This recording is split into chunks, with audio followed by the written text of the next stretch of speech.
কয়েকদিন আগে আমি প্রথম আলোতে একটা জরিপ দেখলাম, সেই জরিপে বলছে যে কত পার্সেন্ট লোক ভোট দেবে না। সেখানে দেখানো হয়েছে 0.2% লোক বলেছে তারা ভোট দিতে যাবে না।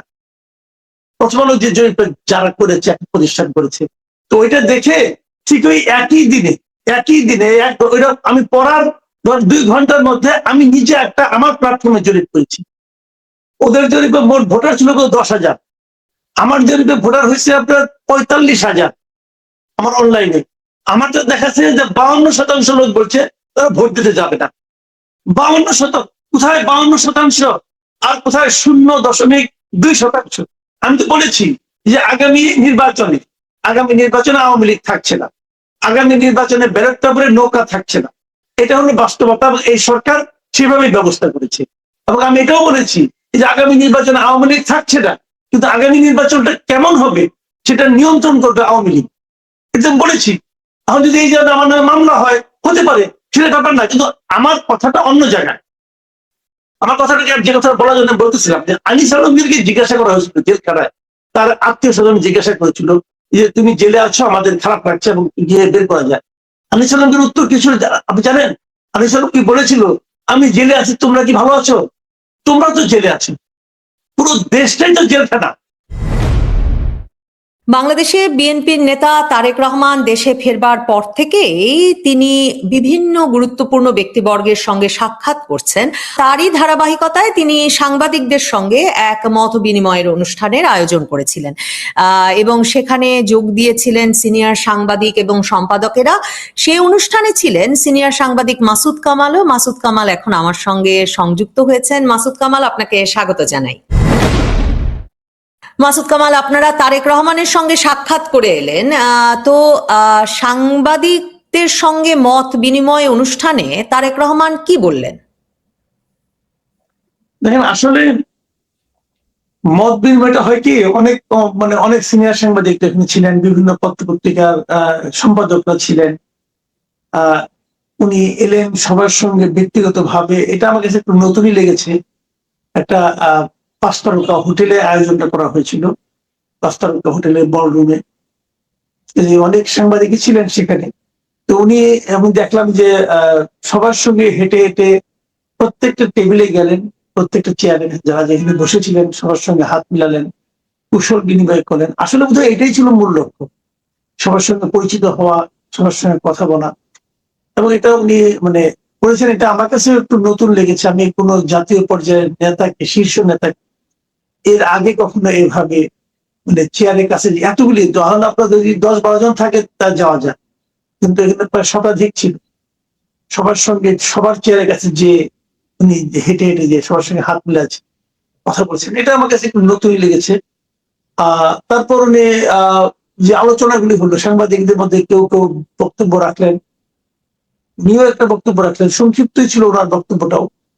সব মিলিয়ে আমার কাছে মনে হচ্ছে যে আমাদের এখানে এর আগেও আমরা মনে করেন ক্ষমতায় যারা থাকেন অথবা ক্ষমতায় যারা থাকবেন বলে ধারণা করা হয়, তাদের সঙ্গে তো সাংবাদিকদের বিভিন্ন রকম আমি আলোচনা এবং দেখা সাক্ষাৎ, মত বিনিময়, এগুলো দেখেছি।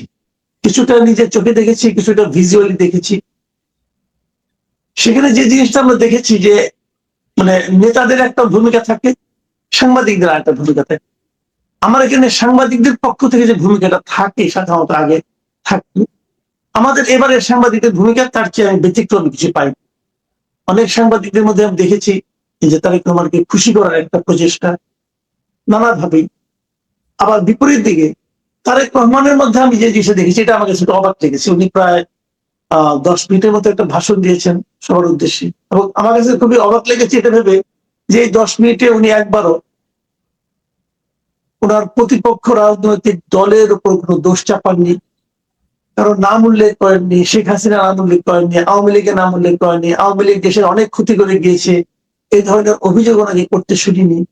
এমনকি ওনার পিতা দেশটাকে কি করেছিলেন, ওনার পিতা গণতন্ত্র দিয়েছেন কি দেননি, ওনার বাবা কি করেছেন, কোনো কিছুই আমি ওনার মুখে শুনতে পাইনি।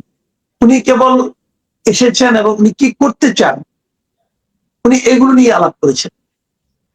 আমার কাছে এটা একটু নতুন লেগেছে। আমি এর আগে কোনো পলিটিক্যাল লিডারের, এই পর্যায়ে পলিটিক্যাল লিডারের এই ধরনের কোনো বক্তব্য পাইনি যেখানে নাকি অন্যের সমালোচনাটা তীব্রভাবে নেই, এরকম আমি পাইনি। কিন্তু ওনার এটা পেলাম, এটা আমার কাছে নতুন লেগেছে। নতুন লেগেছে মানে কি, উনি যে আগের দিন যে প্রথম যেদিন এলেন, এসে দিন বক্তব্য দিয়েছিলেন ওই অনেক মানুষের সামনে, সেখানেও আমি একই দৃশ্য দেখেছিলাম মাসুদ যে ভাই, উনি এটা কি মনে অতিরিক্ত হচ্ছে, মানে আমি আপনাদের সাংবাদিকদের সঙ্গে মত বিনিময়টা নিয়ে আরেকটু আলাপ করব, কিন্তু আপনার বিশ্লেষণের জন্য তো আপনি বিশেষভাবে জনপ্রিয়, মানে সেটা নিশ্চয়ই সবাই শুনছেন তারেক রহমান ফেরার পর থেকেই, কিন্তু মানে তারেক রহমান মানে এই যে প্রতিপক্ষকে আক্রমণ তেমন করছেন না, এমনকি ধরুন ভারত বিরোধিতা বিএনপির রাজনৈতিক সভা সমাবেশের বক্তব্যের তার মায়েরও একটা গুরুত্বপূর্ণ জায়গায় ছিল। এই যে তিনি কোনো বিরোধিতাই তেমন ভাবে মানে করছেন না তীব্রভাবে, আওয়ামী লীগ বিরোধিতাও নয়, ভারত বিরোধিতাও নয়, কড়া কোনো কথা বলা নয়, সেটা কি তার চরিত্র, নাকি এটা তিনি একটা রাজনৈতিক চর্চা হিসেবে পরখ করে দেখতে চাইছেন? মানে আপনার বিশ্লেষণটা কি, এরকম করছেন কেন তিনি? শুনেন, ওনার চরিত্রটা কি এটা আমার পক্ষে বলা কঠিন। কঠিন এই কারণে, ওনার চরিত্রের যে জিনিসটা আমরা সর্বশেষ দেখেছিলাম সেটা আজকে থেকে প্রায় 17-18 বছর আগের কথা। 17-18 বছর মতো অনেক লম্বা সময়, এবং এই 17-18 বছর সময় উনি অন্য একটা জায়গায় থেকেছেন, অন্য একটা দেশে থেকেছেন, অন্য একটা এনভায়রনমেন্টে থেকেছেন। সেখানকার যে গণতান্ত্রিক যে রীতিনীতি সেগুলি উনি দেখেছেন, চর্চা করেছেন, তারপরে এখানে আমাদের দেশে এসেছেন। এখন এর মধ্যে ওনাকে আসলে দেখা হয়নি আমাদের। আমাদের গ্রামে একটা প্রবাদ আছে, ঠিক গ্রামে আমি শুনেছি ছোটবেলা থেকে, যে একটা মানুষ সম্পর্কে যদি আপনি ধারণা করতে চান, তাহলে সেই মানুষটা ততটাই ভালো তার সম্পর্কে আপনি যতটা কম জানেন। যার সম্বন্ধে যত কম জানবেন সে তত ভালো।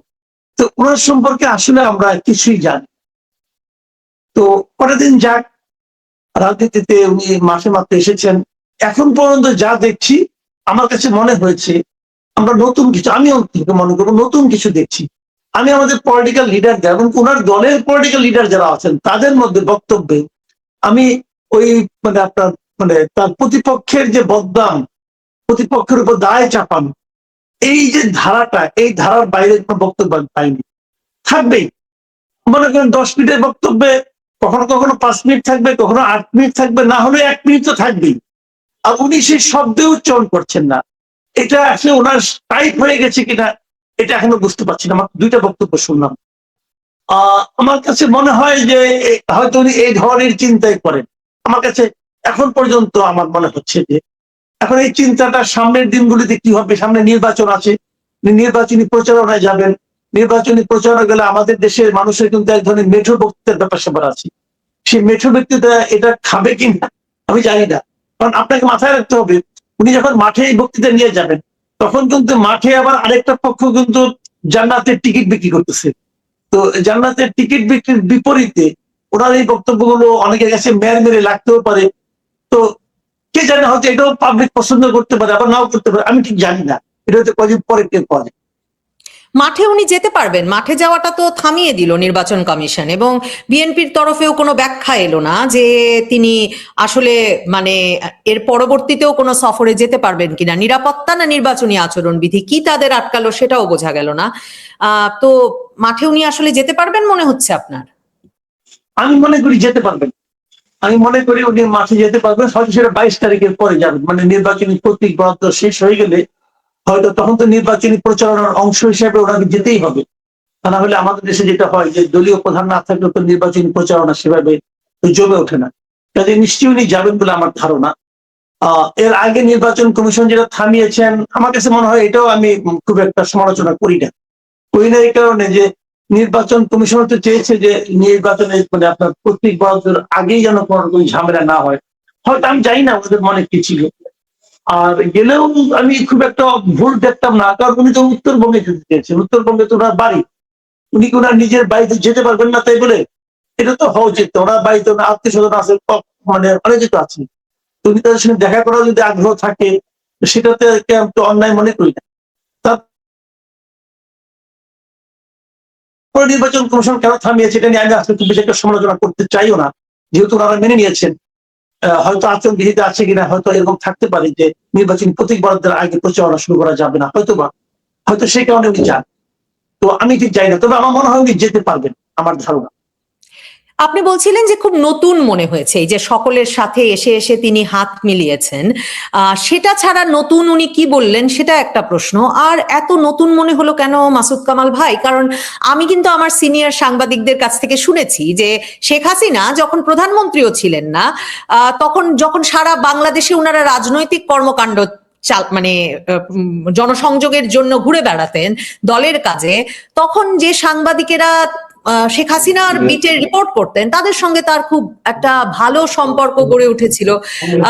আর বেগম খালেদা জিয়ার সাথেও নিশ্চয়ই এরকম ঘনিষ্ঠ একদল সাংবাদিক ছিলেন। শফিক রেহমানের সঙ্গেও তো আমি সেটা বলিনি, আমি আপনাকে বলি শেখ হাসিনা ওই ধরনের ট্যুরে আমিও গিয়েছি, আমি এটা দেখেছি। ধারণা করছি না, আমি আপনার ধারণা ঠিকই আছে। উনি আসতেন, এমনকি রাতের বেলা খাওয়া দাওয়ার পরে যখন সাংবাদিকরা শুতে যাবে তখন উনি কিন্তু আসতেন, নেমে সবার খোঁজ খবর নিতেন। উনি ব্যক্তিগতভাবে অনেকের নাম ধরে চিনতেন, ফ্যামিলির খবর টবর নিতেন। এগুলো আমি নিজেও বহুবার দেখেছি। আমি খালেদা জিয়ার সঙ্গে অনেক ট্যুরে গিয়েছি, বসে ওনার কাছ থেকে ধরনের আচরণ আমি দেখিনি, উনি একটু দূরেই থাকতেন। বাট আমি কিন্তু সে কথাটা বলিনি। আমি যেটা বলেছি, আপনি শুনলে আপনি হয়তো স্মরণ করতে পারবেন, আমি বলেছিলাম যে জিনিসটা, যে এত সাংবাদিকের সঙ্গে এখানে শতাধিকের বেশি হবে, আমি মনে হয় প্রায় 150-200 সাংবাদিক হবে। এত সাংবাদিকের সঙ্গে প্রায় আধা ঘন্টা ধরে ঘুরে ঘুরে প্রত্যেকের চেয়ারের কাছে যে পুরো সাংবাদিক কিন্তু তার চেয়ার থেকে উঠেনি, সবাই বলছে আপনার যার যার চেয়ারে থাকেন, যার যার টেবিলের সামনে থাকেন, ওখানে উনি আসবেন। এবং উনি যে প্রত্যেকের সঙ্গে যে দেখা করা, এবং যে সমস্ত ক্যামেরা পার্সন ছিলেন টেলিভিশন, আজকে যেটা হয় আর কি, অনেক ক্যামেরা পার্সন থাকে, তো উনি ওনাদের সঙ্গে গিয়ে প্রত্যেকের সঙ্গে ওই হলরুমে যত লোক ছিলেন উনি সবার সঙ্গে যে হাত মিলিয়েছেন এবং তার টেবিলের সামনে দাঁড়িয়ে দাঁড়িয়ে কথা বলেছেন। এটা আমার কাছে সামথিং আনইউজুয়াল, আমি এরকম দেখিনি ভাই। আপনি দেখছেন আমি বলতে পারবো না, আমি দেখেছি 10 জন 15 জন। উনি ক্যামেরা পার্সনদেরকেও একটা মানে তাদেরকেও নোটিস করেছেন, তাদের কাছেও গেছেন, কারণ তারাও সাংবাদিকতাই করছেন, কাজে সেটা একটা দারুণ ব্যাপার বটেই। আমি এই প্রশ্নটার সাথে মাসুদ কামাল ভাই অন্যভাবে নেবেন না, সাহস করেই বলি, মানে ধরেন শেখ হাসিনার সংবাদ সম্মেলনে যারা যেত, যেই সাংবাদিকরা যেতেন, আমরা 2024 সালের 5ই আগস্ট মানে ব্যক্তিগত পরিসরে, প্রফেশনাল পরিসরে আগেও নানা রকম সমালোচনা এসবের হয়েছে, কিন্তু 2024-এর 5ই আগস্টের পর থেকে আমরা মানে একেবারে জানি যে তারা ট্যাগ দেওয়া ফ্যাসিবাদের দোসর যারা সেই প্রেস কনফারেন্স গুলোতে যেতেন। তাহলে তারেক রহমানের সঙ্গে সাক্ষাৎ করতে আজকে আমি মাহফুজ আনামকে দেখলাম। মাহফুজ আনাম মতিউর রহমান তো উনার স্বদেশ প্রত্যাবর্তন কমিটিতে যে বৈঠক ডেকেছিল সেখানেও গিয়েছিলেন। আজকেও আমি মাহফুজ আনামের বক্তব্য শুনলাম, আমি মাহমুদুর রহমানের শুনেছি, মতিউর রহমানের শুনিনি। তো যে সাংবাদিকেরা গেলেন আপনারা, তারা এখন কি তারেক রহমানের দোসর? তা কেন হবে? উনি একটা রাজনৈতিক দলের শীর্ষ নেতা, উনি সাংবাদিকের সঙ্গে মত বিনিময় করতে চাইতেই পারেন, তো সে মত বিনিময় করতে গেলেই দোষর হতে হবে কেন? শুনেন, এটার সঙ্গে শেখ হাসিনার যে প্রেস কনফারেন্স, তার সঙ্গে মেলানো যাবে না ভাই। শেখ হাসিনার প্রেস কনফারেন্সে কারা যেত? খুব চেনা কিছু মুখ যেত, এবং তারা যেতে সেখানে কি করত সেগুলো তো এখনো ইউটিউবে খুঁজতে আপনি পাবেন, কম্পেয়ার করলে বোঝা যাবে। ওটার সঙ্গে মেলানো যাবে না। আর উনি তো প্রাইম মিনিস্টার এখন হননি, উনি প্রাইম মিনিস্টার হবে তার তো কোনো গ্যারান্টি নাই। একটা ইলেকশন আছে সামনে, ইলেকশনের পরে উনি নাও হতে পারেন, ইলেকশন উনি হারতেও পারেন, ইলেকশন উনি জিতবেন, এই কথাটা আপনাকে আমি তো মনে করি যে এইভাবে বলাটাই অন্যায়। কারণ আমার মনে আছে, স্পষ্ট মনে আছে, উনি দেশে আসার আগেও বলেছেন, আপনি নিশ্চয়ই লক্ষ্য করেছেন যে উনাদের কাছে যে জরিপ আছে এবং যে ধারণা আছে, উনারা মনেই করছেন যে তারেক রহমানই হবে। ভাই, জরিপ দেখে কেউ ভোট দেয় না, জরিপ দেখে কেউ ভোট দেন, এটা আপনি যেখানে আসেন ওখানেও দেয় না, এই দেশেও দেয় না। জরিপ অনেক কিছুই হয়, জরিপটা ডিপেন্ড করে জরিপটা কে কন্ডাক্ট করতেছে তার উপর। আমি তো এটা খুব কয়েকদিন আগে আমি প্রথম আলোতে একটা জরিপ দেখলাম, সেই জরিপে বলছে যে কত % লোক ভোট দেবে না। সেখানে দেখানো হয়েছে 0.2% লোক বলেছে তারা ভোট দিতে যাবে না। প্রথম আলো যে জরিপটা যারা করেছে, একটা প্রতিষ্ঠান করেছে, তো ওইটা দেখে ঠিক ওই একই দিনে আমি পড়ার 2 ঘন্টার মধ্যে আমি নিজে একটা আমার প্ল্যাটফর্মে জরিপ করেছি। ওদের জরিপে মোট ভোটার ছিল 10,000, আমার জরিপে ভোটার হয়েছে আপনার 45,000 আমার অনলাইনে। আমার তো দেখাচ্ছে যে 52% লোক বলছে তারা ভোট দিতে যাবে না। 52%, কোথায় 52%, আর কোথায় 0.2%? মানে 1% আপনার এই 50 ভাগের 1 ভাগ, তাই না? তো এখন আপনি আমাকে বলেন জিনিসটা, না মাসুদ তাহলে ভাই, জিনিসটা কি? মনে করে দেখেন এটা ডিপেন্ড করে কে করছে। ডিসেম্বরের শুরুতে আইআরআই একটা জরিপ করলো যে মাত্র নাকি জামাত বিএনপির ভোটে 4% পার্থক্য। হ্যাঁ, আর হ্যাঁ, আর এখন আমরা শুনি 70% লোক বিএনপি কে ভোট দেবেন। আপনি আরেকটু পিছনে যান, এই আইআরআই বলেছিল যে শেখ হাসিনার উপর আস্থা আছে 70% মানুষের। তো জরিপটা কে করছে তার উপর, কোন প্রতিষ্ঠান করছে? আবার কিছু কিছু জরিপ আছে এখন আমাদের দেশে যারা জরিপ করে এরা কোনো প্রফেশনাল সংগঠন, কিছু এনজিও আছে, এই এনজিও গুলি জরিপ করে কোন একটা সার্টেন একটা কর্নারকে হ্যাপি করার জন্য ঘরে বসে বসে করে ভাই, ঘরে বসে বসে করে। তার চেয়ে আমি তো মনে করি ওদের চেয়ে আমাদের জরিপ বেশি অথেন্টিক, কারণ আমরা অনলাইনে ছেড়ে দিই, অনলাইনে যে কেউ করতে পারে। আমাদের একটা খালি খারাপ দিক, সেটা হলো বয়সের বারটা এখানে আমরা মেনটেন করতে পারি না, কে বলছে কে ভোট দিচ্ছে আমি জানি না। এখন বলবেন যে ভাই তোমার এখানে তো সব আওয়ামী লীগের লোক ভিড় করছে, আমি কি অন্য লোকদের আসতে না করছি? না করি নাই। আমি কি আওয়ামী লীগের লোকদেরকে জিয়াফত দিয়ে ডেকে নিয়ে আসছি? তাও করি নাই। তারা আসছে, তাহলে আপনারা আসেন, আপনারা এসে উল্টা ভোট দেন, না করছে কে? আমি তো আপনাদের না করি। এই জরিপ জিনিসটা হয় কি, এটা কে জরিপটা পরিচালনা করছে তাদের উপর ডিপেন্ড করে। আমি আপনার যে পয়েন্টে ছিলাম সেই পয়েন্টে আমি বলি যে জিনিসটা আমার ধারণা আপনি শুনতেই চাচ্ছেন, আমারও ধারণা সেটা হলো যে এই যে আমাদের সাংবাদিকদের মধ্যে যে তেল মারা প্রবণতা, এটা আমি এখানে দেখেছি। আমি কিন্তু শুরুতেই আপনাকে বলেছি যে দুটো পক্ষে আমরা যা দেখে এসেছি, এক পক্ষ সাংবাদিকদের আচরণ, আরেক পক্ষ হলো পলিটিক্যাল লিডারের আচরণ। আমি লিডারের আচরণে ব্যতিক্রম কিছু পেয়েছি, কিন্তু আমাদের সাংবাদিকদের আচরণে কোনো ব্যতিক্রম পাইনি। আমি এটা আগেও বলেছি। এরা হয়তো এখনো নিশ্চিত হতে পারছে না যে তেল দেওয়ার ড্রামটা তার হাতে থাকবে কিনা। তবে মোটামুটি সবাই যারা যারা কথা বলেছেন, আমার কাছে মোটামুটি কয়েকজন, মানে দু একজনকে বাদ দিলে পর অধিকাংশের মধ্যে অ্যাটিটিউড, ওদের কথা বলার ভাবভঙ্গি, এবং যারা কথা বলতে পারেননি তাদেরও টেবিল টক যা হয়েছে যা শুনেছি, এরা মোটামুটি সুযোগ পেলে তেল দিতে কেউ বাকি রাখবে। এরা এতদিন সুযোগ পায়নি বলে সব ছিল, মাসুদ ভাই, এখন সামনের যে সুযোগ পেলে কি হবে? আপনি কি মনে করেন যে তারেক রহমানই প্রধানমন্ত্রী হবেন? এ বিষয়টায় একটা আস্থা না থাকলে মানে বড় বড় সম্পাদকেরা, বড় বড় ব্যবসায়ীরা কিংবা এই যে সাংবাদিকদের ভিড় লেগে গেল, সেটা লাগতো? মানে তারা সুস্পষ্টভাবে তারেক রহমানের এই অনুষ্ঠানে যেতেন। মানে এই যে অনুষ্ঠানে যাওয়া, এর মধ্যে তো এক রকমের তিনি প্রধানমন্ত্রী হবে বলেনি তার কাছে কাছাকাছি থাকার একটা চেষ্টা আছে।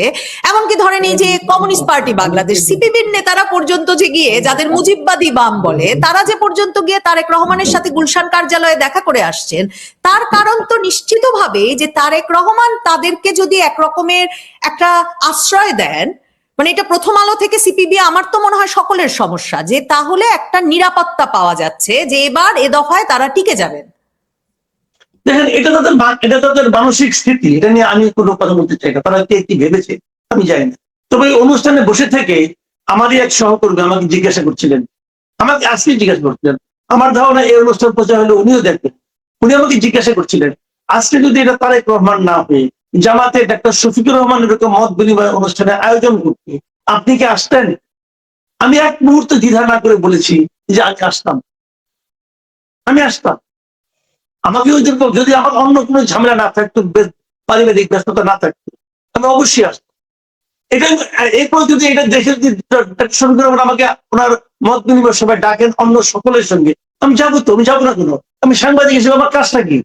আমার সাংবাদিক হিসেবে কাজই তো যে যারা এই দেশে নির্বাচন করতে যাচ্ছে, যারা এই দেশে জনগণের সামনে একটা প্রতিশ্রুতি নিয়ে হাজির হচ্ছে, তাদের কথাটাকে কাছ থেকে শোনা, ওদেরকে পারলে কিছু প্রশ্ন করা, তাদেরকে কিছু মানে জানা, তাদের, এটা তো আমার দায়িত্বের মধ্যে পড়ে। আমি যাবো না কেন? আমি সবাইকে নিয়ে যাবো। এখন অন্য তারা কে কি কারণে গিয়েছেন এটা তাদের ব্যাপার, ওটা আমার পক্ষে হয়তো মানে আমি তো অন্তর্যামী না, বলতে পারবো না। কিন্তু একজন পেশাদার সাংবাদিক হিসেবে আমি যেতাম। নিশ্চয়ই।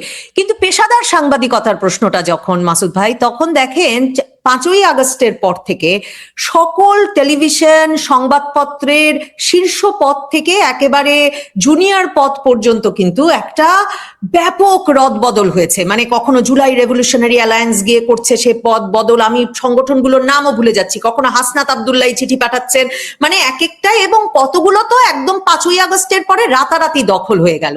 তার মানে একটা ছাকনি দিয়ে ছেকে এরই মধ্যে কিন্তু যারা ক্ষমতায় আসবেন, বিএনপি জামাত কোন বামপন্থী সাংবাদিকেরাই এখন সর্বত্র সাংবাদিকতা করছেন, তার মধ্য থেকে আবার একটা বাছাই করা ব্যক্তিবর্গকে আজকে উপস্থিত মনে হয়েছে, নাকি মনে হয়েছে তারেক রহমান প্রকৃতপক্ষে আসলে সকলকেই ডাকতে চেয়েছেন? না, আমার মনে হয় না যে বাছাই করে ডাকা হয়েছে, কারণ আমি এখানে বিভিন্ন লাইনের লোক দেখছি, এখানে তো আমিও ছিলাম, এখানে তো মোস্তফা ফিরোজ ছিলেন, তো তো আমি কি মানে কোনো বাছাই তাদের থাকার কথা কথা না তো, আমি তো ভাই অন্য কারো দালালি করি না, আমার জানা মতে আছেন এখন, আপনি তো মহাবিপদে আছেন। আমি বিপদ মনে করি না, আমি মনে করি কি এটাই স্বাভাবিক। আমাদের এক সাংবাদিক, আমি বলি আপনাকে, আনিস আলমগীর জেলে আছেন, উনাকে কেন জেলে নেওয়া হয়েছে এটা আমার কাছে এখন পর্যন্ত আমি বুঝি না, আমার বুদ্ধিতে আপনি মামলাটার বিবরণ পড়েন নাই? আমি পড়েছি পরে আমার যে হাসি লেগেছে, বলেছেন যে আওয়ামী লীগ নেতাদের ভয়ে অন্যরা কাঁপছে বা এরকম একটা কিছু, এই জন্য ওনার বিরুদ্ধে মামলা হয়েছে। এটা ওনার মনে হতেই পারে, এই মনে হয়তো অন্যায় না। যেমন আমি বলি, আমি তো বলেছি যে আগামী নির্বাচনে আওয়ামী লীগ থাকছে না, আগামী নির্বাচনে ব্যারাকপুরে নৌকা থাকছে না, এটা হলো বাস্তবতা, এবং এই সরকার সেভাবেই ব্যবস্থা করেছে। এবং আমি এটাও বলেছি যে আগামী নির্বাচনে আওয়ামী লীগ থাকছে না, কিন্তু আগামী নির্বাচনটা কেমন হবে সেটা নিয়ন্ত্রণ করবে আওয়ামী লীগ, এটা বলেছি। এখন যদি এই জায়গায় আমার নামে মামলা হয়, হতে পারে, সেটা ব্যাপার না, কিন্তু আমার কথাটা অন্য জায়গায়। আমার কথাটাকে যে কথা বলার জন্য বলতেছিলাম যে আনিস আলমগীরকে জিজ্ঞাসা করা হয়েছিল জেলখানায়, তার আত্মীয় স্বজন জিজ্ঞাসা করেছিল যে তুমি জেলে আছো, আমাদের খারাপ লাগছে এবং গিয়ে বের করা যায়। আনিস আলমগীর উত্তর কি ছিল আপনি জানেন? আনিস আলম কি বলেছিল? আমি জেলে আছি, তোমরা কি ভালো আছো? তোমরা তো জেলে আছো, পুরো দেশটাই তো জেলখানা, পুরো দেশটাই একটা জেলখানা, তার মধ্যে আমি একটা ছোট জায়গায় আছি, অসুবিধাটা কি? এই কথাটা বলার যে সৎ সাহস, যে মেরুদণ্ড, এটা আনিস আলমগীর মতো সাংবাদিকদেরই আছে। সাংবাদিক হয়েছি ভাই, আমি কি আনিস আলমগীর মতো হতে চেষ্টা করবো না? হতে চাই যে ওর মতো সাহস আমারও হোক। কাজেই এটার মধ্যে আমি কোনো দেখি না যে মানে বেছে, আমি মনে করি এই অনুষ্ঠানে কাউকে বেছে নেওয়া হয় না, সবাই গেছে। এখানে অনেক লোক গেছে যারা নাকি জামাতের সাংবাদিকতা মানে এই জামাতের পলিটিক্স এর সঙ্গে নাই, যারা বিএনপি পলিটিক্স এর সঙ্গে নাই। আপনিও যদি অনেককে চেনেন, কয়েকজনের নামই বললাম, এটা কি বিএনপি করে? আপনি বিএনপি করি নাকি ভাই? তারেক রহমান সাংবাদিকদের উদ্দেশ্যে কিছু বলেছেন যেটাতে আপনি আশাবাদী বোধ করেছেন যে উনি সাংবাদিকতাকেও একটা নতুন ভাবে দেখতে চান, বা উনি যদি প্রধানমন্ত্রী হন সাংবাদিকতা করাটা সহজতর হবে? আমি বলি আপনাকে, ওনার কথাবার্তা আমার কাছে মনে হয়েছে যে উনি দলীয় সাংবাদিক চান না, উনি দল নিয়ন্ত্রিত মানে দলের পদলেহনের জন্য সর্বদা প্রস্তুত, এই মানসিকতার সাংবাদিক উনি পছন্দ করেন না। এটা ওনার কথাবার্তা, আচার আচরণে গত কয়েকদিনে আমার কাছে মনে হচ্ছে। তবে আমি এটাও আশঙ্কা করি, ওনার এই মনোভাব উনি কতদিন শক্তভাবে ধারণ করতে পারবেন, এটা নিয়েও আমার সন্দেহ আছে। কারণ আমাদের দেশে যারা আছেন, যারা মানে এই কাজে লিপ্ত হতে চান, এবং যারা নাকি বিগত সরকার আমলে নিজেদেরকে বঞ্চিত মনে করেছেন যে আগামীতে আমাদের দল আসলে আমরা দেখিয়ে দেবো, যারা ভাবেন, এই ধরনের লোকের তো অভাব নাই। তাদের যে অধ্যবসায় আমি দেখেছি, আমার মনে হয় ওনারা আশায় আছেন এখনো যে ওনারা পারবেন এই দৃঢ় যে মানসিকতা উনি প্রকাশ করেছেন এখন, এটাকে মানে উনি দূর করে আবার ওই গড্ডা লেগে প্রবাহ তৈরি করতে পারবেন, এরকম আশাবাদ ওনাদের মধ্যে আছে বলে আমার ধারণা। তারেক রহমানের যে ম্যাজিক আমরা দেখছি 25শে ডিসেম্বরের পর থেকে, মানে দলে দলে ব্যক্তিবর্গের মধ্যে একটা আশার সঞ্চার হয়েছে, এবং আমার মানে বিশ্লেষণ ধারণা বলে যে দেশ একটা চরমপন্থা উগ্রবাদের দিকে চলে যাচ্ছে কিনা এই আশঙ্কা এমন ভাবে চেপে বসেছিল একটা বিরাট অংশের মানুষের মধ্যে, যে তারেক রহমান এসে শান্তি চাই বলেছেন, এটাতে আসলেই একরকমের মানে একটা প্রত্যাশা রাখার, বা অন্যদিকে ধরেন যে বিএনপির শাসনামল তো বাংলাদেশের মানুষ দেখেছে, কাজেই এর চেয়ে বরং বিএনপি ভালো, এই জায়গাটাও আছে হয়তো। তারেক রহমান ম্যাজিকটা ধরে রেখে দলকে জিতিয়ে আনতে পারবেন? মানে উনার এই ম্যাজিক যথেষ্ট ম্যাজিক হবে, যে ম্যাজিক গুলশান কার্যালয়ে দলে দলে লোকের ভিড়ে মানে তৈরি হয়েছে? এটা বলা কঠিন এই কারণে এখন কার্যকর হবে কি না হবে সেটা মাপকাঠিটাই, মাপকাঠি হলো নির্বাচনের জন্য যে সমস্ত বিষয় কাজ করে, তার মধ্যে এই বক্তৃতা একমাত্র মানে কারণ না, আরো অনেক কিছুর উপর একটা নির্বাচন নির্ভর করে। অনেকে আছে এই দেশের মানে নির্বাচন হয়ে যাবে, নির্বাচন হয়ে যাওয়ার পরও অনেক লোক ভোটও দেবে, দেখা যাবে তাদের মধ্যে মিনিমাম 10% লোক জীবনে তারেক রহমানের ভোট মানে ভাষণই শুনে নাই, এরকম লোক কিন্তু ভোট দেবে। কাজে এই ভাষণ যতই আমরা আধুনিক গণমাধ্যমের কথা বলি না কেন, আমাদের মোবাইলে আছে, কিন্তু সবাই সেই ভাষণ শুনবে এর কোনো গ্যারান্টি নাই। তো সেক্ষেত্রে ওনার ম্যাজিক হয়তো আমরা বলছি, আমরা একভাবে ভাবছি, এই একটা শ্রেণী হয়তো তাদের কাছে যাবে, কিন্তু এর বিপরীতে যারা ইলেকশন করবে মনে করেন জামাতে ইসলাম, তাদেরও তো কিছু স্ট্র্যাটেজি আছে না, তারাও তো নানা ভাবে যাচ্ছে। তারেক রহমানের ম্যাজিক হয়তো লজিক্যাল ম্যাজিক, আবার উল্টার দিকে হয়তো মনে করেন আপনার পরকাল পাওয়ার একটা টিকিট, কাজে এই টিকিট যে কারোর জন্য কোনো প্রভাব বিস্তার করে না আপনি বলতে পারবেন না। কাজে বাংলাদেশের মানুষের নানা ধরনেরই আছে, জামাতের আলাদা স্ট্র্যাটেজি আছে। জামাত বিভিন্ন প্রত্যন্ত অঞ্চলে আমি জেনেছি মেয়েদের মধ্যে তাদের প্রচুর প্রভাব তারা ইতিমধ্যে তৈরি করেছে। একটা গৃহকর্ত্রী কি চায় না চায় তার উপরে কিন্তু অনেক কিছু নির্ভর করে, যে যার যার মতো হয়েছে। এখন সেগুলো মিলিয়ে আবার জামাতের মধ্যে আরেকটা জিনিস দেখা যাচ্ছে, সেটা হলো one kind of welfare politics. তারা কিন্তু মানুষকে এক ধরনের সুযোগ সুবিধা এগুলো ব্যবস্থা করছে তারা। এখন শেষ পর্যন্ত এই ধরনের পলিটিক্স আমরা তো দেখিনি, আমরা তো গত 15 বছর মানে বাস্তবিক ভাবে কোনো নির্বাচন দেখিনি। এগুলো নির্বাচন জিনিসটাই একটা পার্টির প্রতিনিধিরা তারা মানুষের কাছে যাবে কিছু প্রতিশ্রুতি নিয়ে, সেই প্রতিশ্রুতির উপর ভরসা করে মানুষ ভোট দেবে, এবং সেই প্রতিশ্রুতি পূরণ না হলে পরবর্তী তাদেরকে ফেলে দিবে। এই যে এক ধরনের জবাবদিহিতা, এই জবাবদিহিতা আগে ছিল না। কাজে আগে তো প্রতিশ্রুতি দিলে কি না দিলে, এখন যদি সেই জবাবদিহিতাটা তৈরি হয়, সেটাকে মানুষ সেই ক্ষমতাটা পাওয়ার পর এটা তারা কিভাবে প্রয়োগ করবে, এটা আগে আমরা বলতে পারবো না। যে ম্যাজিকের কথা আমরা বলছি, সেই ম্যাজিক আমি আপনি আলোচনা করে এক ধরনের পাচ্ছি, মানে আপনার ধারণা পাওয়ার চেষ্টা করছি। কিন্তু আমার মনে হয় এই ম্যাজিকের বাইরেও আরো অনেক কিছু, অনেক বাস্তবতা, অনেক ঘটনা, অনেক কিছু এই নির্বাচনে নিয়ামক হিসেবে কাজ করে। মানে জামায়াতে ইসলামী তো একটা সুশৃঙ্খল দল, আর বিএনপির ধরেন এখনো বহিষ্কারের পর বহিষ্কার তো চলছে, তারপরেও বিদ্রোহী প্রার্থীর শেষ নাই। এবং বিএনপির ভারপ্রাপ্ত চেয়ারম্যান থেকে চেয়ারম্যান হলেন তারেক রহমান, উনি দলটা গুছিয়ে আনতে পারবেন নির্বাচনের আগে? মানে আর বিশেষভাবে উনি যে পার্সোনাটা, মানে এই যে বিনয়, এক রকমের নরম নরম কথা, এসবের মাধ্যমে এই রকম একটা বৃহৎ দল আসলে সুসংগঠিত করা যাবে কিনা, নাকি দলে উনাকে আরেক রকম পার্সোনা ধরতে হবে? এটা আমি বলতে পারছি না কি হবে। তবে আমি একটা কথা বলি ভাই, পরিষ্কার রাজনীতি, সুশৃঙ্খল রাজনীতি এবং তার বিপরীতে উশৃঙ্খল রাজনীতি, দুটাই কিন্তু দুই ধরনের, আপনাকে মাথায় রাখতে হবে। এখানে আপনার গুণগত বিষয়টা যেমন গুরুত্বপূর্ণ, সেরকম পরিমাণগত বিষয়টা কিন্তু গুরুত্বপূর্ণ।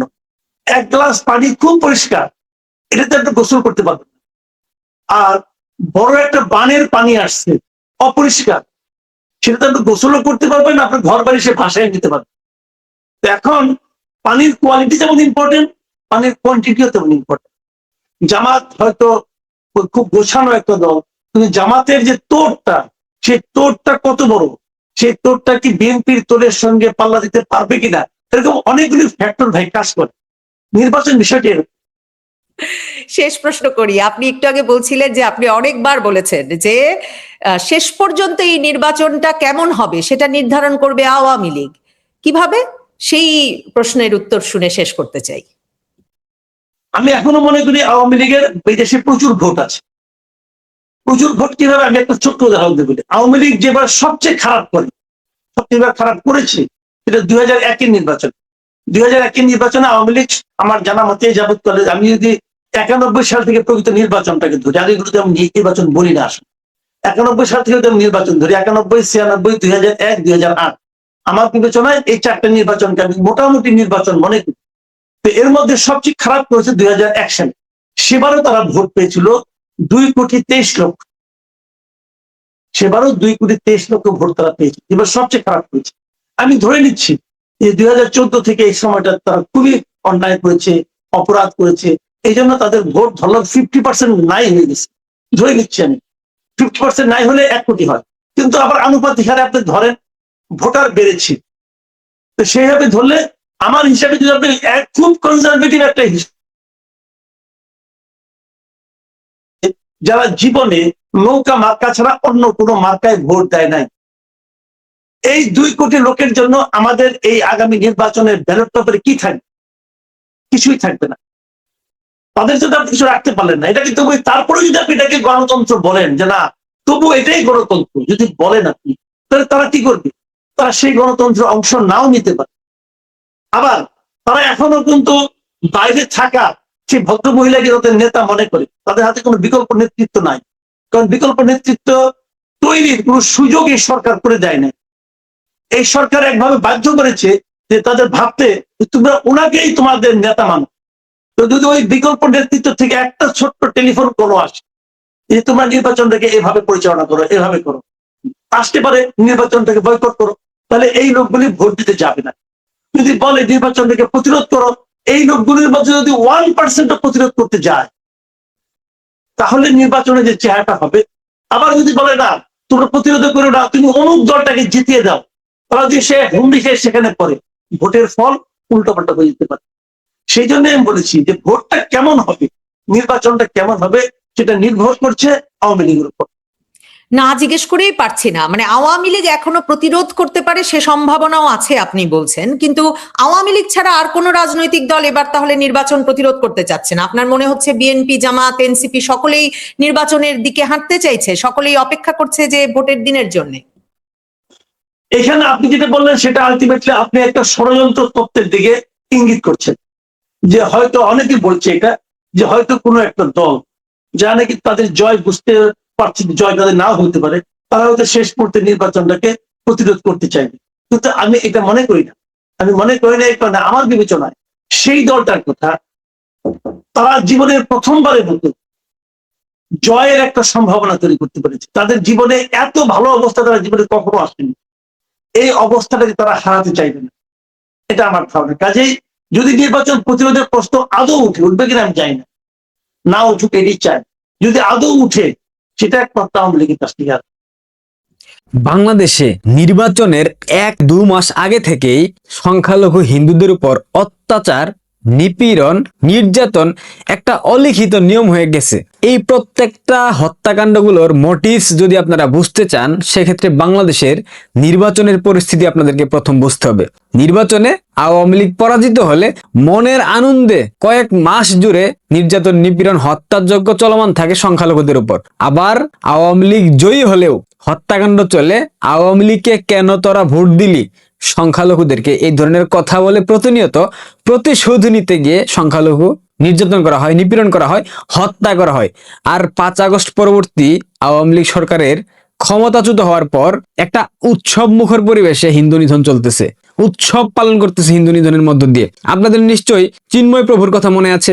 শুধুমাত্র জাতীয় পতাকার সাথে গেরুয়া রঙের একটা পতাকা উত্তোলনের দায়ে তাকে গ্রেফতার করা হয়েছে। প্রায় 8 থেকে 9 মাস যাবত তিনি জেলের মধ্যে আছেন, তাকে ছেড়ে দেওয়া হচ্ছে না।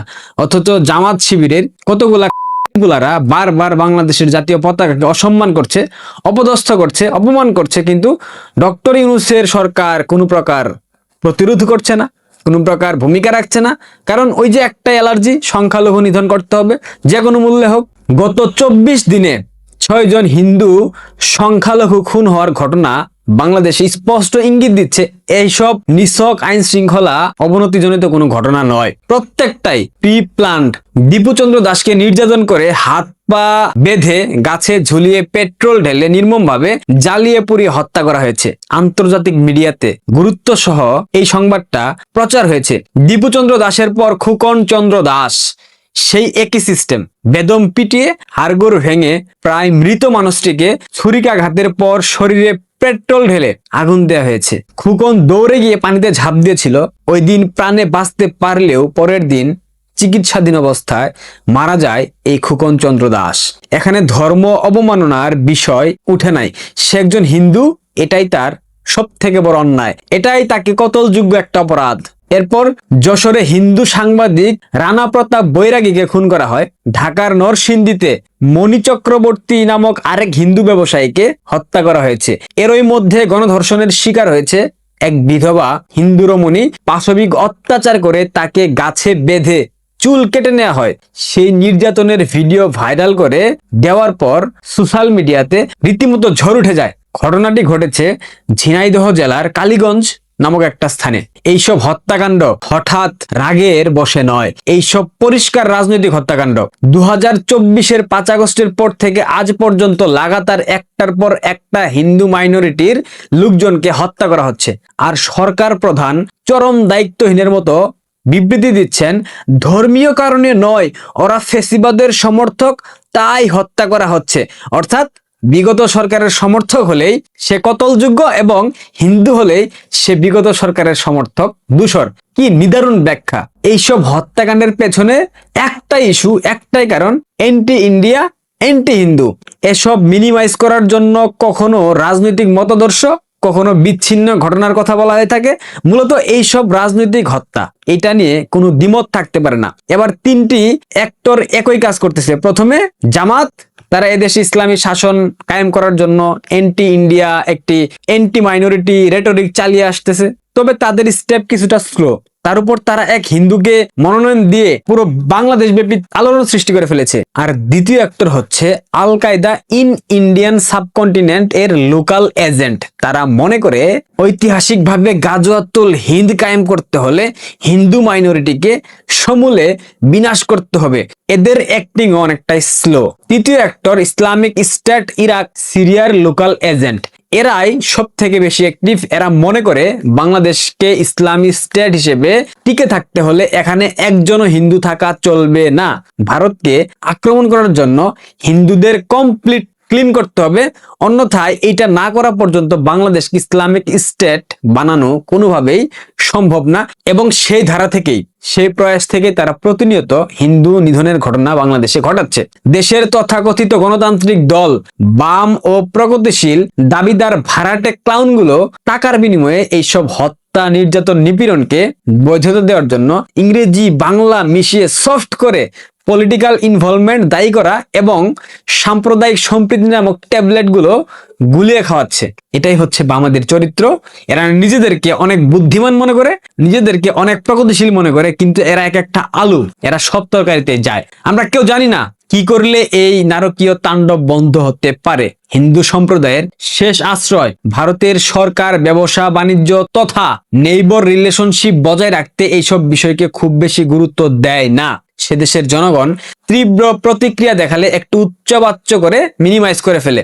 যেমন দীপুচন্দ্র দাসের হত্যার পর ভারতে তীব্র জনরোষ দেখা দিলেও শাসক দলের কয়েকজন নেতার হুমকিতে ভারতীয় cricket board Kolkata night Riders থেকে বাংলাদেশের ক্রিকেটার মুস্তাফিজুর রহমানকে বহিষ্কার করায়, বাংলাদেশের ইন্টারিম সরকারের কয়েকজন উপদেষ্টার হুমকিতে বাংলাদেশ দল আগামী মাসে ভারতে অনুষ্ঠিত টি-20 বিশ্বকাপ বর্জন করেছে। এর মানে কি দাঁড়ায়? সংখ্যালঘু বাংলাদেশে নিধন হতেই থাকবে, ভারতবর্ষ কোনো প্রকার প্রতিকার করার চেষ্টা করবে না। সংখ্যালঘু বাংলাদেশে নিধন হতেই থাকবে, বাংলাদেশের অথর্ব অযোগ্য অবৈধ সরকার দায়িত্ব নিয়ে এটা নিরসন করার চেষ্টা করবে না, কারণ তারাই তো ইসলামিক স্টেটের স্বপ্ন দেখছে। সেক্ষেত্রে হিন্দু নিধন তো কোনোভাবে তারা বন্ধ করতে পারে না। তার জেরে ভারত সরকার সরকারিভাবে প্রতিক্রিয়া না দেখালেও, অর্থাৎ মুস্তাফিজুর রহমান ইস্যুতে এবং দীপুচন্দ্র দাস হত্যাকাণ্ডের পর ভারতীয় বোর্ড বাংলাদেশের বিশ্বকাপ বর্জনের হুমকিকে আমলে নিয়ে ভেন্যু পরিবর্তন করতে অস্বীকার করেছে। এর পরের ঘটনা আইসিসি টেবিলে গেছে। আপনারা নিশ্চয়ই সেটা জানেন। আইসিসি বলে দিয়েছে বাংলাদেশকে আইসিসি টি-20 ওয়ার্ল্ড কাপ খেলতে হলে অবশ্যই ভারতের মাটিতে খেলতে হবে, অন্যথায় খেলতে পারবে না। এইসব ক্রিকেটীয় ডামাডোলের অন্তরালে বাংলাদেশের হিন্দু মাইনরিটির উপর যে নির্যাতন নিপীড়ন হচ্ছে, এই ঘটনাগুলোকে ধামাচাপা দেওয়া যাচ্ছে না, কিন্তু ধামাচাপা দেওয়ার একটা আপ্রাণ চেষ্টা চালানো হচ্ছে। 1971 সালে 18% হিন্দু সম্প্রদায় নির্যাতন, নিপীড়ন, খুন, জখম, বাস্তু ভিটা থেকে উচ্ছেদ, দেশ ছাড়তে বাধ্য করে এখন কমতে কমতে সেটা 6 থেকে 7% নেমে এসেছে। বাংলাদেশে যেটা 18% ছিল 1971 সালে, এই 55 বছরের ব্যবধানে সেটা 6 থেকে 7% নেমে এসেছে। এই দায়টা প্রত্যেকটা রাজনৈতিক দল এবং প্রত্যেকটা সরকারের অবশ্যই নিতে হবে। এখানে আওয়ামী লীগও দায়রাতে পারে না। এই সব অত্যাচার, নিপীড়ন সকল সরকারের আমলে হলেও বর্তমান অন্তর্বর্তীকালীন সরকারের 18 মাসের হত্যা, নির্যাতন অতীতের সকল রেকর্ড ভঙ্গ করে ফেলেছে। স্বাধীনতা পূর্বকালে মুসলিম লীগ, 71-এর জামাত ও তাদের যত দোসর আছে, রাজাকার, আলবদর, আল শামস এবং 75 পরবর্তী সময়ে বিএনপি এসব নির্যাতন, নিপীড়ন, হত্যা চালিয়েছে। এবার তথাকথিত জুলাই উত্থানের পর অন্তর্বর্তী সরকারের প্রচ্ছন্ন এবং অপ্রচ্ছন্ন আশকারায় সিলেক্টিভ মব ভায়োলেন্স ঘটে হিন্দু নিধন করা হচ্ছে। এটাকে জেনারেলাইজ করা হচ্ছে সুফি, বাউল, মাজার, দরগা, মুক্তিযুদ্ধের ভাস্কর্য, মুরাল, স্থাপনা, আহমদিয়া, খ্রিস্টান, বৌদ্ধ, আদিবাসী বিগত সরকারের সদস্য সমর্থকদের নির্যাতন, নিপীড়ন, খুন এবং জখম করার মধ্য দিয়ে, অর্থাৎ সবকিছু ঘটানো হচ্ছে হিন্দু নিধনকে স্বাভাবিক করার জন্য। সকল নৈরাজ্য সৃষ্টি করা হচ্ছে শুধুমাত্র হিন্দু নিধনের ঘটনাগুলোকে স্বাভাবিকভাবে ভাবার জন্য মানুষকে। এই একটাই কারণ, আর কোনো কারণ এই মুহূর্তে আছে বলে আমার মনে হচ্ছে না। দীর্ঘদিনের ডিপ স্টেট, সিআইএ এবং আইএসআই এর ষড়যন্ত্রে আওয়ামী লীগকে ক্ষমতাচ্যুত করার পর সবকিছুর জন্য ভারত দায়ী বলে তীব্র অ্যান্টি ইন্ডিয়া সেন্টিমেন্ট ছড়িয়ে ভারতের বিরুদ্ধে ছায়াযুদ্ধ ঘোষণা করেছে ডিপ স্টেট, সিআইএ এবং তাদের মদতপুষ্ট রেডিকাল ইসলামিস্ট এবং তাদের ব্যাকআপে লালিত জঙ্গি গোষ্ঠীরা। একাধিক গ্রুপের এ ধরনের অ্যাক্টিং এর ফলে বাংলাদেশে 6% হিন্দু টিকে আছে অনেকটা 93% মুসলিমের দয়ায়। যেই শক্তিগুলো এখনো সম্পূর্ণ ক্ষমতা দখলের চেষ্টা করছে, তাদের যে কেউ সফল হলে বাংলাদেশও হিন্দু শূন্য হবে আফগানিস্তানের মতো। আফগানিস্তান এখন হিন্দু শূন্য, পাকিস্তান 1 থেকে 2% টিকে আছে। নিভু নিভু অবস্থায় যে কোনো সময় সেটাও নিভু নিভু হয়ে যাবে। বাংলাদেশে পরিকল্পিতভাবে এই যে হিন্দু নিধনের মতো ঘটনা ঘটছে, শেষ 24 দিনে বাংলাদেশে যেভাবে হিন্দু নিধনের ঘটনা ঘটেছে, প্রত্যেকটা ঘটনাকে স্বাভাবিক করার জন্য সুদখুরি ইউনূসের সরকার বিভিন্ন ধরনের বিবৃতি দিচ্ছে। এটার প্রতিকারের জন্য আদতে কোনো প্রকার স্টেপ কেন নিচ্ছে না? নাকি ভারতবর্ষের পশ্চিমবঙ্গের আগামী নির্বাচনের জন্য ভারতবর্ষ অপেক্ষা করছে? আসলে আমার মাথায় আসছে না। তবে এই 6 থেকে 7% সংখ্যালঘুদেরকে বাংলাদেশে রক্ষা করতে হইলে অবশ্যই প্রতিবেশী বন্ধু রাষ্ট্র ভারতবর্ষকে এগিয়ে আসতে হবে। অন্যথায় এই রেডিকালিস্ট গ্রুপ, এই ইসলামী মৌলবাদী জঙ্গিরা কখনোই এই সংখ্যালঘু সম্প্রদায়কে বাংলাদেশের মাটিতে স্বাভাবিকভাবে বাঁচতে দেবে না। এটাই ধ্রুব সত্য। সবাই ভালো থাকবেন।